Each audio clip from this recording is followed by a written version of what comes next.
Alright gamers, today it's time to hit Paydirt. Let's check it out.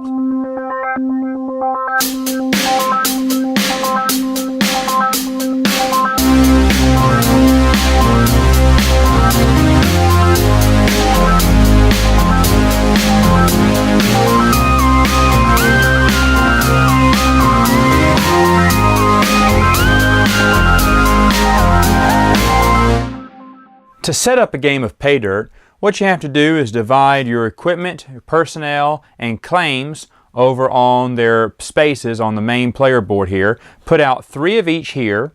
You're going to get your camp gear and your claim gear and pile here and put out 5 each over here.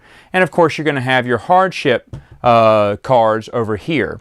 Your temperature marker will start at 15 there, and each person will get one of these player boards, and what they're going to start off with is 5 meeples of their color. These are their workers, and they're also going to have $9,000 and nice little cardboard cash, as you see right here. Pretty nice stuff there.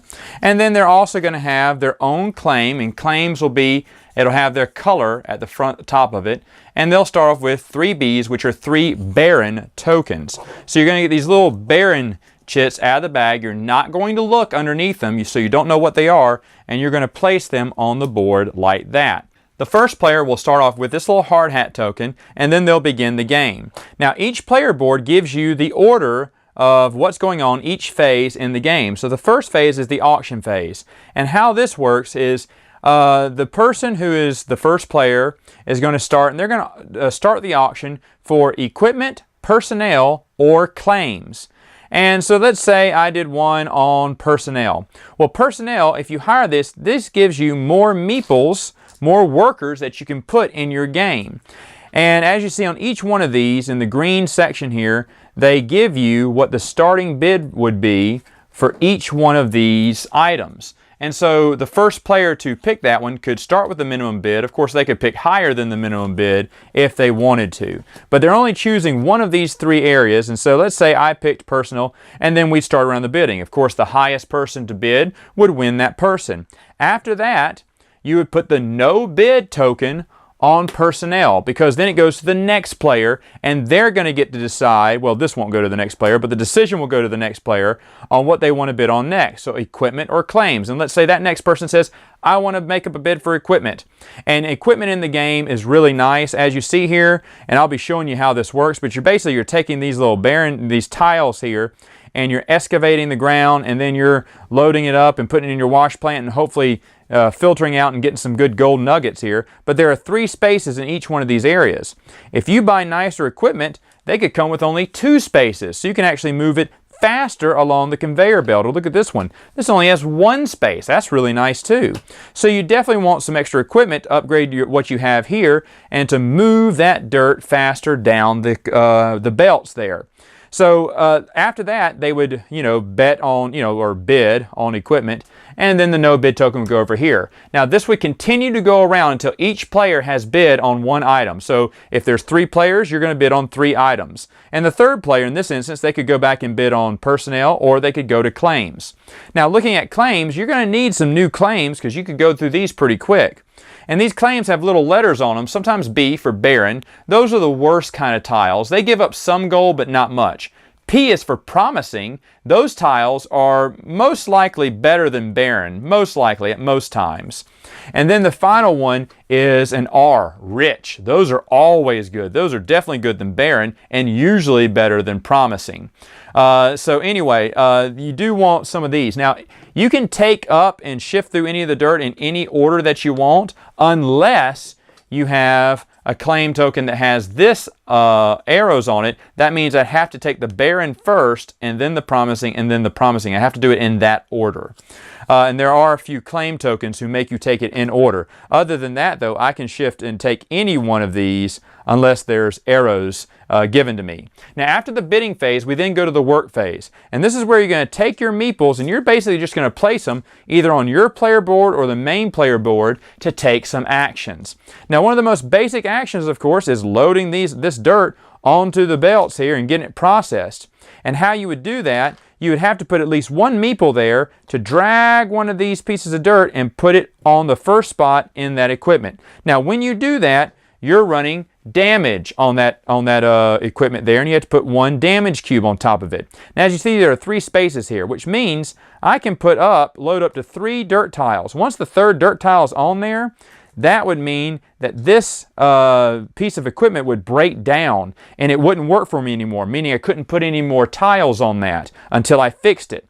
What you can do in the game, you can also assign one of your workers to the equipment to fix it, and if so, for one action, they can take away 2 of those cubes repairing your equipment.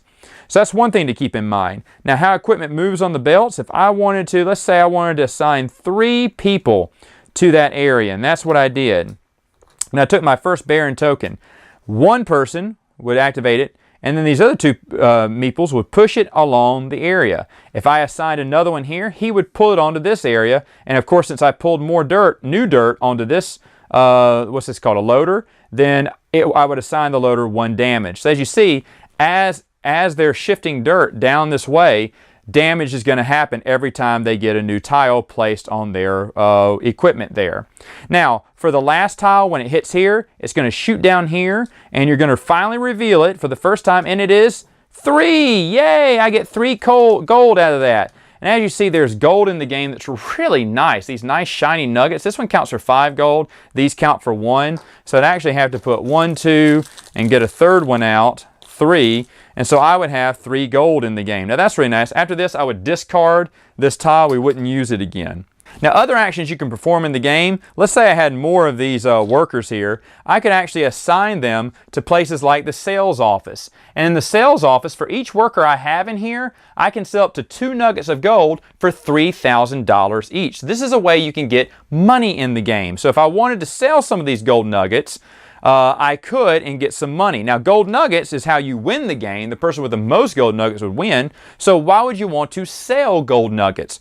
Well, to sell gold nuggets would get you some extra cash, and extra cash would really come in handy during the auction phase. Also, if I was to assign any workers over here to the gear supply, I can go ahead and purchase either one of these claim or camp gear tokens.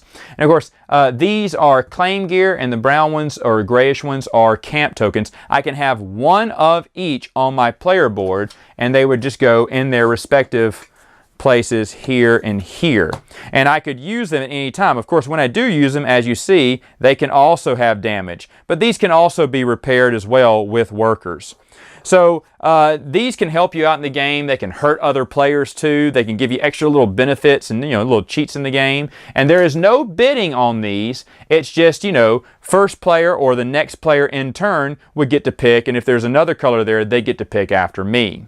Now, at the end of all the worker phase, you're going to go to the hardship phase. And what that means is, as many players as there are, you're going to pick that many hardship cards here. So let's say there's 3 players. They're going to pick 3 hardship cards. The person who has the most gold is going to get to choose last. So this is a little mechanic that basically balances out the game for you. If I had no gold, then I would get to pick first, and I could pick the least dangerous hardship for me. Now, these are all bad. All hardship cards are bad. But sometimes you may find one that doesn't impact you. It may say, hey, for this turn, you may not, put gold or excavate any land tiles on your, equipment here. Well, that's fine, because for my next turn, I was planning on going to the sales office and the gear supply anyway. So I may pick this one because it really doesn't apply to me. But yeah, you get your pick. Anyway, the person who has the most gold is going to get stuck with the, hopefully the worst one, and it'll be stuck to them. Now, if you look on here, there's 3 kinds here. We got personnel, equipment, and claims. When it says, it has a little circle there, a little arrow circle, that means it's going to be there for that round and then go away. A claim means it's instant, and it's instantly bad, and you have to do it right then and there. Now, let's say I got stuck with this one. If I was the first player and best player, I had the most gold so far with 3, I'd get stuck with this one. First off, I would do whatever the hardship says if it was instant, or if it was ongoing, I would stick it in front of me, and those would be my rules for the next game I have to adhere to for the next round. And then what you see here, you see -3, this one says -3, this one says -2. Whatever the first player gets, he gets stuck with, that's how low you're going to drop the temperature. So our temperature marker started at 15. I'm going to have to lower it 1, 2, 3. And of course, when it gets to 0, that signals the end of the game. So of course, the last player, they're the ones whose temperature is going to, whatever card they're stuck with, that's how low the temperature drops. And there's 3, 2, 1 degrees in the deck here.